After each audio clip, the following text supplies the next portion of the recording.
Have you ever cleaned your kitchen, looked around, and thought, finally everything's nice and clean, only to come back later that day and find it messy all over again?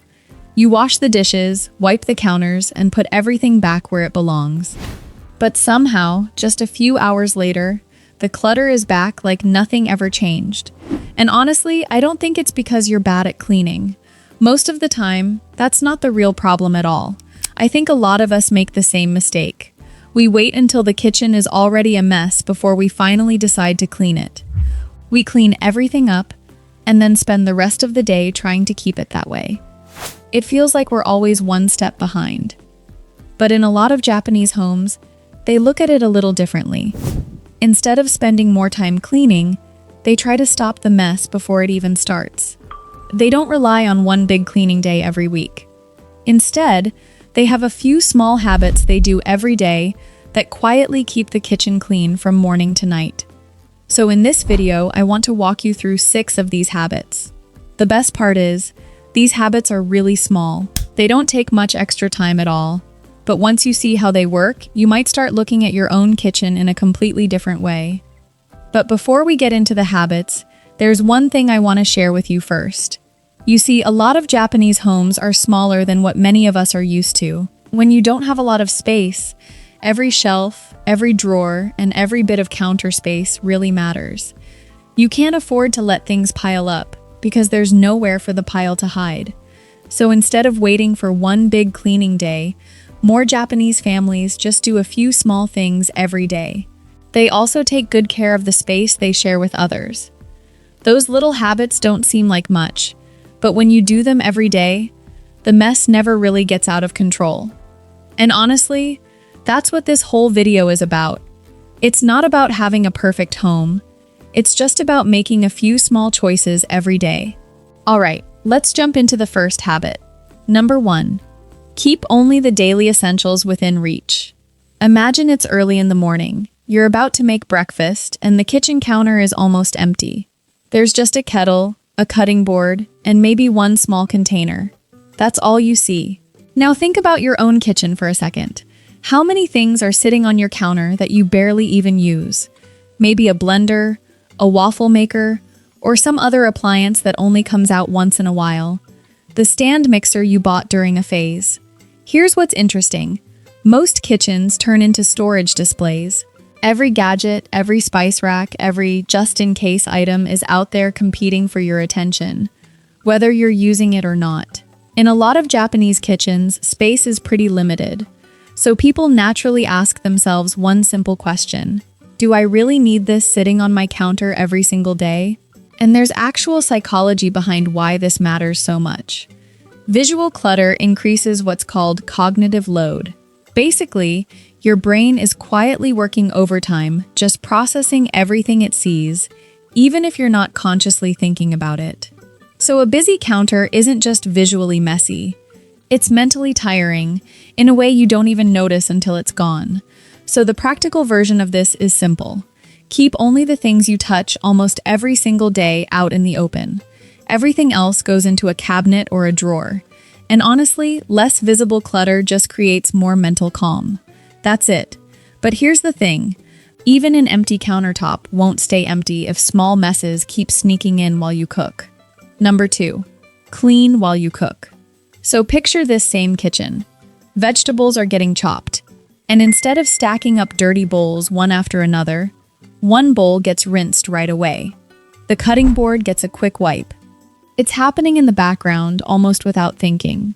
Here's something most people don't realize. Most of the mess in a kitchen doesn't happen after cooking. It happens during it. Now, a lot of Japanese home cooks develop these efficient little routines almost out of necessity, because the workspace is often limited. There's just not room to let 5 dishes pile up next to a small sink. So the habit becomes, wash the measuring cup while the food's simmering, toss the scraps immediately instead of letting them sit, wipe up a spill the second it happens, before it dries into something stubborn. And there's a reason this feels so much easier than one big cleanup at the end.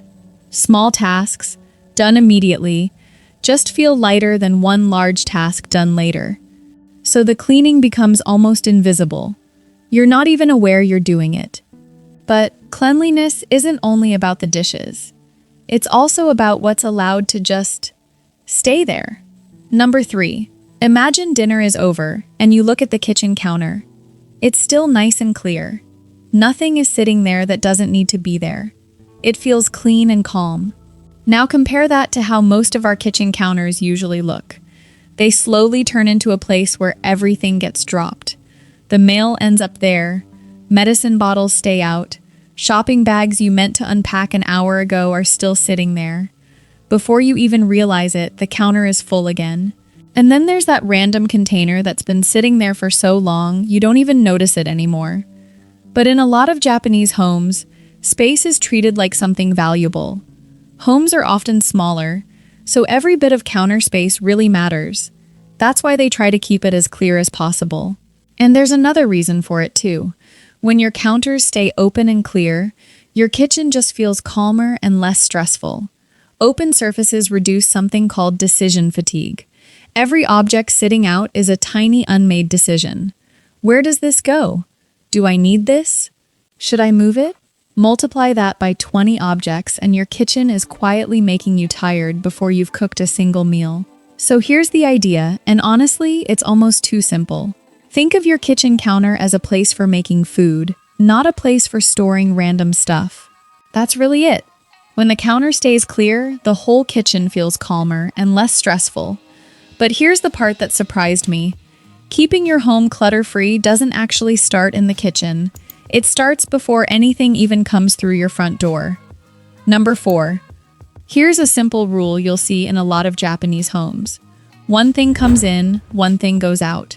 So if someone buys a new frying pan, they'll usually let go of an old one before putting the new one away. And honestly, that makes a lot of sense. Most kitchen clutter doesn't show up overnight. It builds up little by little. One new gadget, another coffee mug, one of those "this might come in handy someday" purchases. Before you know it, your cabinets and counters are completely full. And the funny thing is, none of those purchases feels like a big deal when you make them. It's just one more item, right? But over time, they all add up. That's why a lot of people in Japan try to be more intentional about what they keep. Instead of collecting things just because they can, they only keep what they actually use or need. And honestly, letting go of stuff isn't always easy. There's actually a reason our brains make it so hard to throw things away. Ownership creates emotional attachment almost instantly. The moment something is yours, it feels harder to part with, even if you barely use it. So the practical version is simple. So here's a simple habit you can try. Every time you bring a new kitchen tool into your home, let an old one go. You can donate it, recycle it, or just get rid of it if you don't use it anymore. And here's something I never really thought about before. Having fewer things often means you actually use them more. Think about it.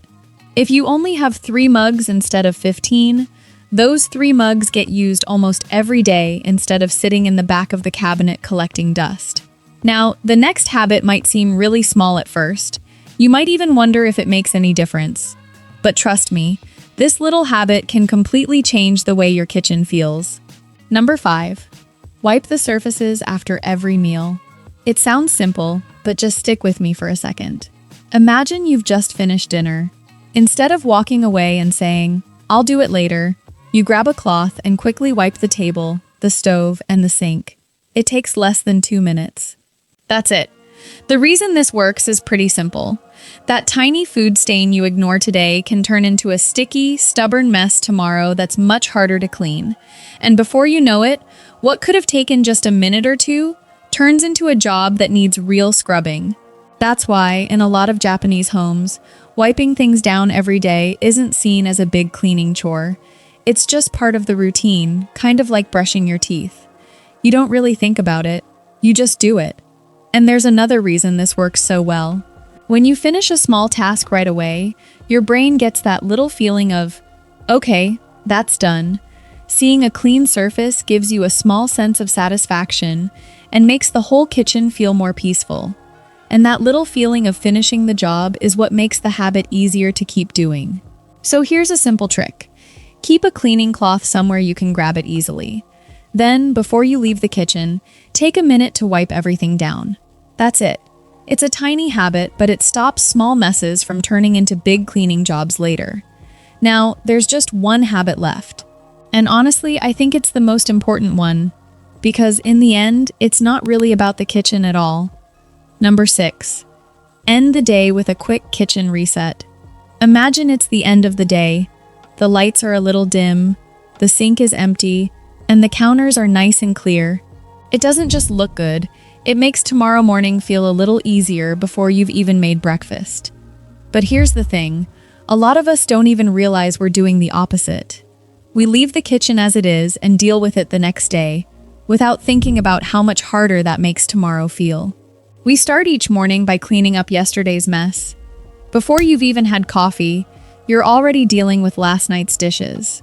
Ending the day with a sense of order reflects something bigger. This quiet appreciation for readiness, for starting fresh. And the psychology lines up perfectly here too. Think about it. Waking up to a clean kitchen just feels different. It helps you start the day feeling calmer instead of stressed. You don't have to look at a pile of dishes or a messy counter first thing in the morning.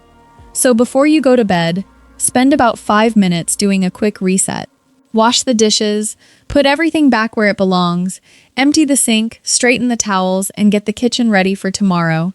It doesn't take long at all. And here's the part I really like. You're not just cleaning for tonight. You're doing something nice for the version of yourself that's going to wake up tomorrow. It's like giving yourself a calmer, easier start to the day. And when you think about it that way, those 5 minutes before bed don't feel like a chore anymore. They feel like a small favor you're doing for yourself. So if you want to give this a try tonight, here's something really simple. Before you leave the kitchen, ask yourself just 2 questions. First, is there anything on the counter that doesn't need to be there? And second, is there anything I'm leaving for tomorrow that I could finish right now? If the answer to either question is yes, that's your sign to spend just 5 more minutes in the kitchen. And honestly, when you step back and look at it, I don't think this is really about keeping a kitchen clean. It's about making life a little easier, one small habit at a time. You know, I don't think a kitchen feels calm just because it's empty. It feels calm because it only has the things that actually need to be there. And honestly, I think that's true for a lot of other parts of life too, not just the kitchen. We don't need fewer things because it's the latest trend. We need fewer things because every extra item we keep is one more thing our mind has to deal with, even if we don't notice it. And that's really the big lesson here. The kitchen didn't stay clean because someone spent hours cleaning it. It stayed clean because the mess never got the chance to build up in the first place. So, let me ask you something. Out of these 6 habits, which one do you think you'll actually try tonight? Maybe it's clearing off the kitchen counter before bed. Or maybe it's doing that quick 5-minute kitchen reset. I'd really love to know, so tell me in the comments. And if you enjoy these simple, practical habits inspired by everyday life in Japan, make sure you stick around.